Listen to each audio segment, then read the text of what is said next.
ባለቤቴን ባለፈው በሌላ አካውንት ጀንጅኘው ከዛ ሚስት የለኝም ወላሂ ለአዝማ 4 ዓመት የከፈተኋት እንደውም የሚገርምሽ ነገር 10 ጊዜ ነው የፈተኋት እየማለ 3 ቀን ከዛ መጨረሻ ላይ ነገርኩት። እኔ ወይና ያለው እሱ ኢትዮጵያ ነው ያለው። ወቀስያ ወይና ያለው እሱ አንቺ የት ነሽ? እሱ አንቺ የት ነሽ? እሱ ኢትዮጵያ ነው፣ እኔ ሳኡዲ ነኝ።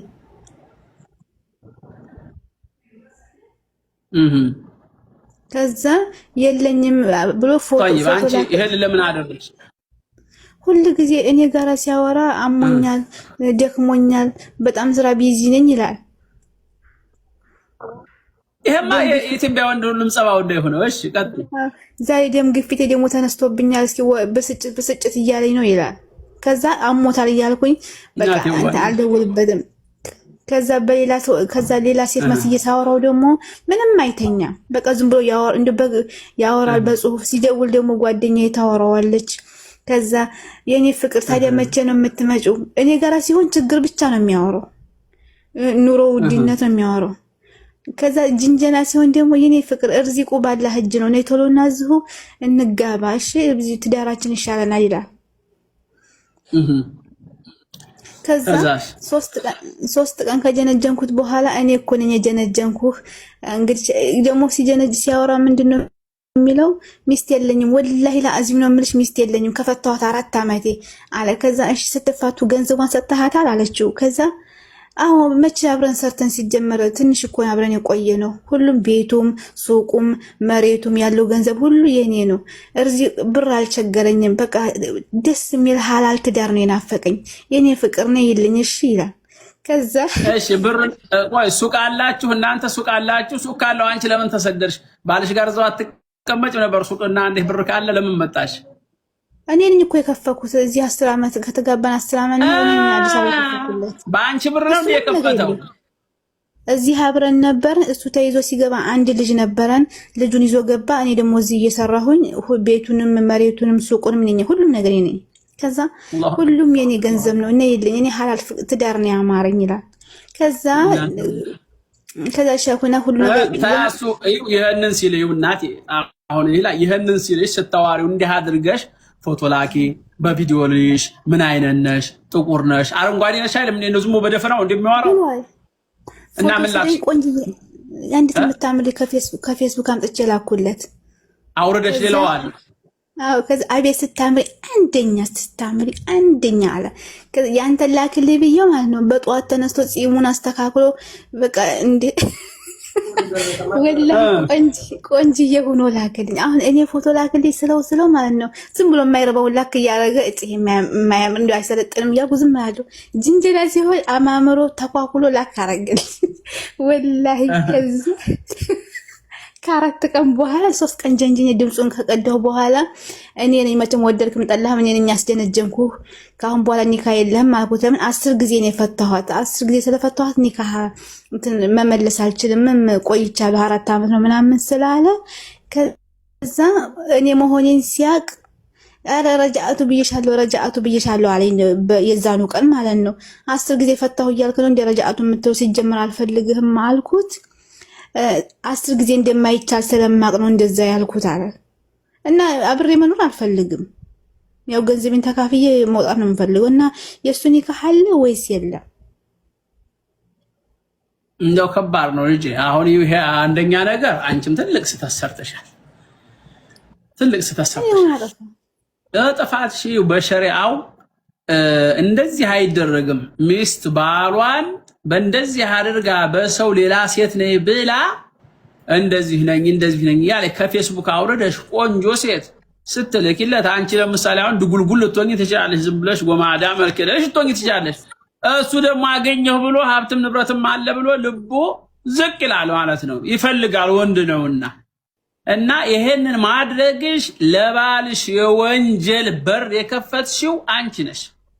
ለምን ተብሎ ሰው አዳምጭ። ለምን አገባሽው ታዲያ? መጀመሪያ አግብተሽ አይደል ተስማምተሽ? ድሮ የሚጀነጅናት ይጀንጅና ሳይጀነጅን ታዲያ ሳትስማሙ ተገባችሁ እንዴ? አዳምጪኝ። በመጀመሪያ ስርዓት ለባልሽ ወደ ብልግና በር እንዲመጣ ያደረግሽው አንቺ ነሽ። ሴት ልጅ የባሏን ጀዋል መጎርጎር ባሏን እንደዚህ ያደርጋል ብሎ ወደዚህ መሄዱ ይሄ ራሱ ትልቅ ወንጀል ነው። አላህ ወላ ተጀሰሱ ነው የሚለው። ወላ يغتب بعضكم بعضا ይሄ መፈላፈል በማጋ ሄዶ ይሆን ምን አድርጎ ይሆን ይሄ ያደረግሽው ትልቅ ስህተት ነው። በኋላ ሲደነግጥ እንደገና ያው መልሼሻለሁ አልፈታሁሽም ቢልሽ። ስለዚህ ይሄ መንስኤው የጥፋቱ መንስኤ አንቺ ነሽ። ሌላ ቆንጆ ሴት አድርገሽ ልከሽ አማለሽ እሱን በጽሁፍ የሚያማምሩ ቃላቶችን በቴክስት አድርገሽ መጻጻፍሽ እንደሌላ ሴት ሆነሽ አሳማምረሽ ያው ሰውየው ፂሙን አበጃይቶ በደንብ ተስተካክሎ ፎቶ እስከሚልክልሽ ሁላ እንደገና ደምስ ግፋቴ መጥቶብኛል ስኳሬ ጨምሯል እስከሚል ሁላ እዚህ ሁላ ደረጃ ያደረሽው አንቺ አውርደሽ ከፌስቡክ ላይ በላክሽላት ሴት እውነት መስሎት ነው ማለት ነው። ስለዚህ ትልቁ ትዳርሽ እንዲበላሽ ያደረግሽው አሁን የሰው የፍታይ ሲተው አልፈታም ነው የሚለው የከፈትሽለቱን ሱቅ አልሰጥም ብሩ ሊልሽ ይችላል ሊከዳሽ ይችላል። ስለዚህ አሁን አንቺም እንደምታደርጊው እንደዚህ ያደረገ ነው ብለሽ ለቤተሰቦቻችሁ ንገሪና የሚቆጠብ ከሆነ የሚታረም ከሆነ ይሄን ጉዱን መረጃ ይዣለሁ ብለሻል አንቺ ቀርጸሻል ድምጹንም ምኑም ይሄው ባካችሁ እንደዚህ አደረገኝ ስለዚህ ስርዓት ያዝ ባሌ ብለሽ ለቤተሰቦችሽ አምልኪና ቤተሰቦችሽ እዛው አፋቱሽም ማኖሩሽም ያንን አድርጊ። ለእንግዲሁ ግን እባካችሁ ሴቶች ይሄን እንዲህ አይነት ነገር አታድርጉ። ጥሩ አይደለም። የራሳችሁን ህይወት ነው የምታበላሹት። የወንድ ልጅ ምን መላእክት አይደለም እኮ መላእክት አይደለም። ሰው የተሻለ ነገር ሲመጣ ሁሉም ይመኛል። የለኝም ሚስት እንደው ሰው እንኳን ሚስት አይደለምና ሚስትን ያህላል ጸጋ አይደለም። ሰው ከየመስጂዱ ከየሆነ ቦታው ከየሱቁ ወለቀ ሲደረግለት ሸበት ጫማ ያለው እንትን እስኪቸር ጫማ ሰርቆ የሚሄደው ለምንድን ነው? የተሻለ ነገር ከሆነ ብሎ ነው እኮ ሰው ጫማ ይሰርቃል እንኳን ሚስት አይደለምና። ስለዚህ ጥፋቱን የሴቶቹ የእናንተ ነው። እንደዚህ አይነት ነገር መደረግ የለበሽም ማድረግ የለብሽም። ሴቶችም ተጠንቀቁ በትዳራችሁ ላይ። ወንዶችም ሰማችሁ ሚስት ዘይነባ ከሆነች ትግስት ሆና ብመጣ ሃይ ብትልህ በውስጥ ፌሩዚ ሆና ብመጣ ሞቢና ዙዙ ሃይ ብትልህ እየው እየሰማ ነው ይሄን ጉድህን አፈን ከፍተካ እያልክ ፎቶን እየተነሳህ እየነቃቀስክ እያረክ ፎቶ ልካለሁ ብትል የዚች ሊባል ያጋጠመው ያጋጥማሃል። ለሰው ብለህ ስታማ ለኔ ብለህ ስማ የሚባል ነገር አለ። ወንዶችም ተጠንቀቁ። በያንቺ ሁለተኛ ይሄንን አታድርጊ። አላህን ፍሪ። ጥሩ አይደለም የሚያደርሽው። ሌሎችም ሴቶች የባላችሁን ነውር ጀዋሉን እንኳን አይጎረጎርም። እንደው መስጂድና ትዳር ዝም ብሎ ጧሃራ ነው ብሎ መኖር ነው የሚሻለው እንጂ ወንዶቹም ከተከታተሉ ሴቶቹም ከተከታተሉ ይሄ ጀዋል የሚያመጣው በላ ብዙ ነገር አለ ማለት ነው። ብዙም ያለያይ ነገር አለ። ሴቶቹም አታርፉም ወንዶቹም አታርፉም። እንደው ስለዚህ እንደው ዝም ብሎ ተማምኖ መስጂድ ሲገባ እንደው ሽንት ሲንሸናበት ታልታ ያን መስጂድ ይሄ መስጂድ ነጃሳ ነው ማለት አይቻልም። ዝም ብሎ አደብ አድርጎ ገብቶ ሰግዶ መውጣት ነው። ሴትም እንደዚሁ ወንድም እንደዚሁ ተቻችሎ መኖር ነው። በያንቺ ለማንኛውም እናቴ ይሄ እንደው ለሁላችንም ትምህርት ነው። አላህ ይጠብቀን እና ወንዶችም ይሄ በግል እየመጣ ሃይ የምትል ሃይ የሚል ይሄ የማይታወቅ ኮድ ሁሉ ቢመጣልክ እንደው አዲስ ነገር አገኘው ብለህ ዝም ብለህ እንደው ሰክ ብለህ እንደው ያለ የሌለህን ፎቶ እየገለባበጥክ አትላክ። እንዲህ አይነትም ነገር አለ ማለት ነው። ተጠንቀቁ ትዳራችሁ እንዳይበላሽ። በእናቴ ደህና ደሪ ሂጂ ወደ ስራሽ ሂጂ። ጉድ እንዴት አለ ሙር ነው በሉ። አሰላሙ አለይኩም ወራህመቱላሂ ወበረካቱ። እኔ በቃ ከዚህ በኋላ እንግዲህ ይበቃኛል። መሐመድ ካለ በኋላ ምንድነው የሚለው? ጥያቄው አሁን መሐመድ የሚለው ስም አለ ወይንስ የለም ነበር ጥያቄያቸው። ያንን ነው እያሳየናቸው ያለው።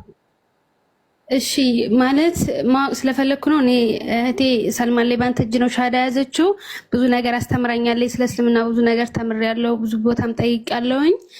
አሁን ግን መሐመድ የሚለውን እንድታሳየኝና መሐመድ ሲያለው ለምንድን ነው? ምክንያቱም መሐመድ የሚለው ከዚህ በፊት አንተን ሰምቼ ሲጠይቃቸው ሐሰተኛ ነብይ ይመጣል ብሎ ነው መሐመድ ያለው እንጂ መሐመድ የሚል ቃል የተጠቀመው ሐሰተኛ ነብይ እንደሚመጣ ነው የጠቆመን ብለው ስለነበረ ለምን እንደጠቀሰው ስሙንና መሐመድ የሚለውን እንድታሳየኝ ይፈልጋሉ። ከዛ ሻሃዳ ማያስ ይፈልጋሉ።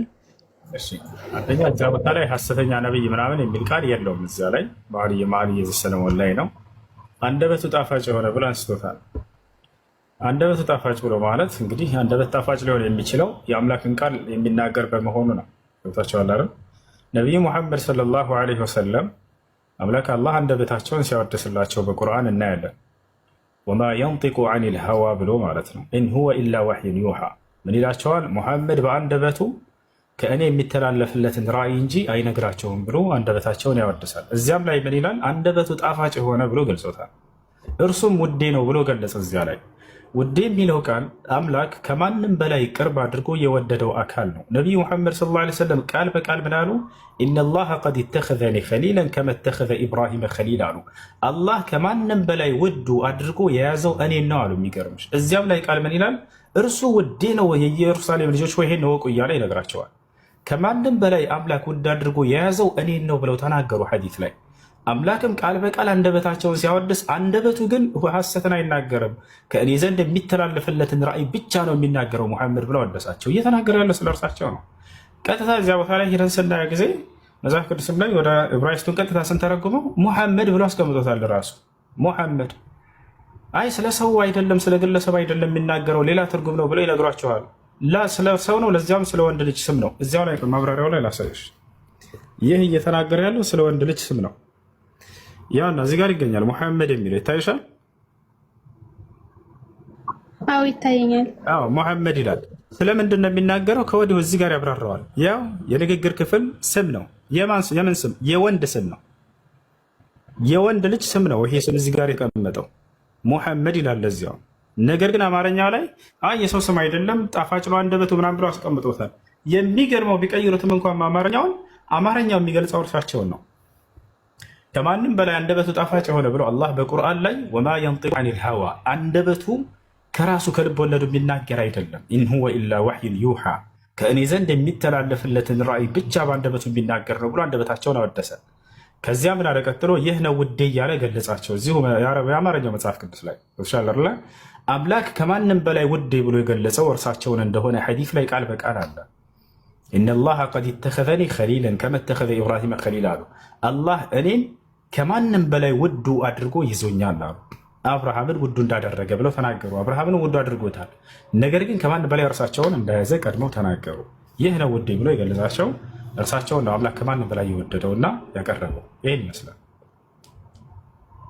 እሺ አመሰግናለሁ። ይሄ አካውንቱ ቲክቶኩ የእህቴ ነው። ምናልባት የምታውቋት ካላችሁ በዚህ አካውንት ገስት ላይ የሚገባ ቁርአን ምናምን ስለምታዳምጥ ሰለምቴ ነች እና አንተንም እንዳዳምጥ ብዙ ጊዜ እከታተላለሁ። ታታችሁኝ እሷን አይ ስልኩን የሰጠችኝ አዳምጩ ብላ ማለት ነው ንጽጽር ስለምትሰራ የምታውቋትም ካላችሁ ሌላ ነገር እንዳይመስላችሁ ያው ገስት ላይ ገብታ ቁርአን ስለምታዳምጥ ማለት ነው። እና የእሷ ስልክ ነው።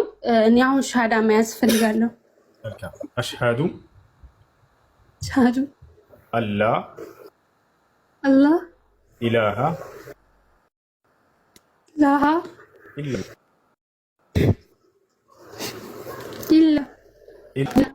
ኢላላህ ወአሽሃዱ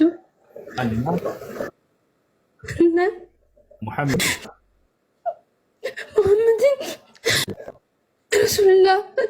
ማሻአላህ አላህ ምስጋና ይገባል። አሁን ያልሽው ቃል የሸሃዳ ቃል ወይም የምስክር ቃል ይባላል። አንድ ሰው ወደ እስልምና ሲገባ ጊዜ የሚመሰክርበት የምስክር ቃል ነው። ትርጉሙ አሽሃዱ አን ላ ኢላሃ ኢለላህ ማለት እነሆ ከአንዱ ከአላህ በስተቀር በእውነት የሚመለክ ሌላ አምላክ የለም ብዬ መሰክራለሁ ማለት ሲሆን፣ ወአሽሃዱ አነ ሙሐመድን ረሱሉላህ ማለት ደግሞ ሙሐመድን አላህና ነቢይ ናቸው ብዬ መሰክራለሁ ማለት ነው። በየሁሉም ነቢያት ዘመን በዚህ ነበር ሰዎች የሚገቡት። በዘመናቸው ያለውን ነቢይ እንደ ነቢይ ይመሰክራሉ። አምላክ ደግሞ አንድና ብቸኛ ነው፣ ከእርሱ ውጭ ሌላ ይመሰክራሉ። ለምሳሌ ሐዋርያቶች እንዴት ሰለሙ ከተባለ አላህ ሲናገር ምን ይላል? ወኢዝ አውሐይቱ ኢለል ሐዋርይይን አን አሚኑ ቢ ወቢረሱሊ ቃሉ አመና ወሽሀድ ቢአንና ሙስሊሙን ይላል። ወደ ሐዋርያቶችም የቃሌን ባስተላለፍኩ ጊዜ አስታውስ ይላል። እናላቸው ሐዋርያቶችን አን አሚኑ ቢረሱሊ በእኔ በአምላካችሁ በአላህ እመኑ በላኩላችሁ መልእክተኛም እመኑ። ሐዋርያቶችም ምን አሉ? ቃሉ አመና እነሆ አምነናል አሉ። ከዚያስ ወሽሀድ ቢአንና ሙስሊሙን አሉ። በማመናችን ምክንያት ይህን እኛ ከሙስሊሞች ጋር በእኛ ሙስሊሞች መሆናችንን መስክር አሉ ይላል። የሙስሊምነታቸው ማስመስከሪያ